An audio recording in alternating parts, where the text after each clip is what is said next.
Let me go ahead and cite our objectives here.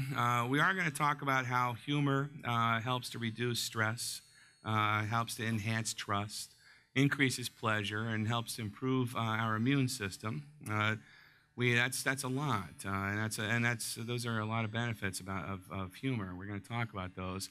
We're also going to talk about how humor can be used in clinical settings or medical settings to help reduce pain, and anxiety, not only in children but also adults as well.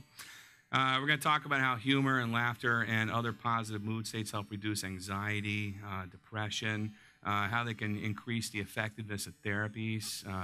We're going to talk about a lot of stuff, and then we're also going to talk about how we can use humor to develop habits, to develop potentially, of course, humor, as I mentioned, is a habit, but we can also use humor to develop other habits that we might be wanting or desiring to acquire. Rolling on the floor laughing. That's what ROFL stands for.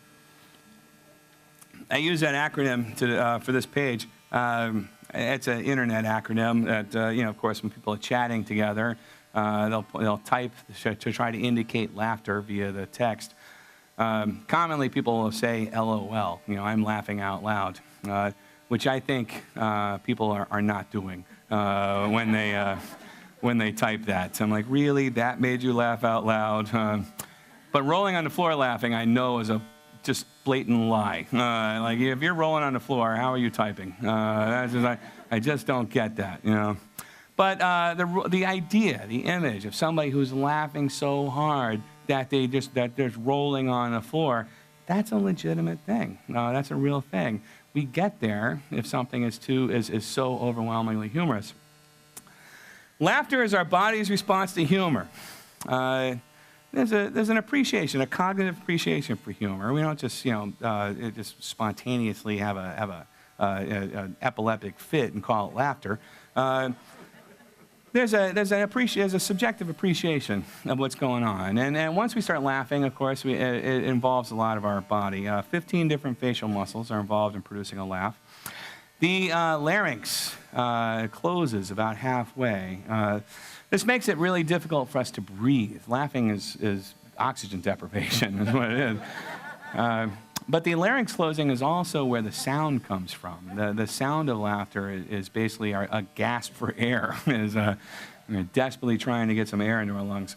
If those people who do these types of studies, laughter is a very regular sound wave. It's not like speech. Speech goes up and down, has all kinds of craziness associated with it. Laughter is pretty constant. Because we're struggling for oxygen, that activates our tear ducts. A lot of us will tear up. It's like, I don't know why I'm crying. It's so funny. Well, I know why. You're not getting enough oxygen. Just breathe. A tracheotomy up in there. And then after that, of course, our body muscles contract, particularly the diaphragm. The diaphragm, of course, is contracting as we're trying to breathe, but also lots of other different bodily muscles.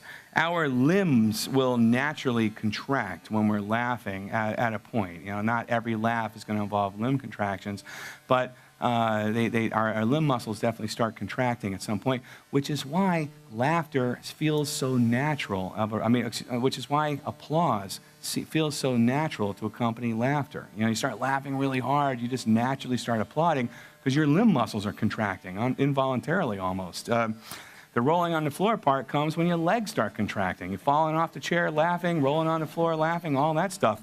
That's, again, an extreme degree of laughter, but it does happen. Back muscles get a lot of work out there.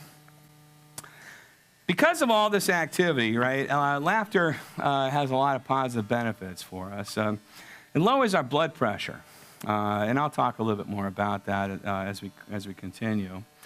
But it gives a workout. It gives us a workout. Lots of workout to diaphragm, abdominal muscles, facial, leg muscles, etc. Reduces the presence of stress hormones like cortisol and adrenaline. It increases the responsiveness of tumor-killing cells and disease-killing cells, and I'll talk more about that as well later. To put that in simpler language so it's more impactful, laughter helps prevent cancer. It does. I mean, in a sense, because it increases the activity of those cells. It helps defend against respiratory infections. In fact, laughter decreases the frequency of colds. Common cold. We don't get sick as often when we laugh more. It helps increase memory and learning, too. We learn things easier, and we create more solid, more well-formed memories when they're associated with positivity, like laughter. Laughter really is the best medicine.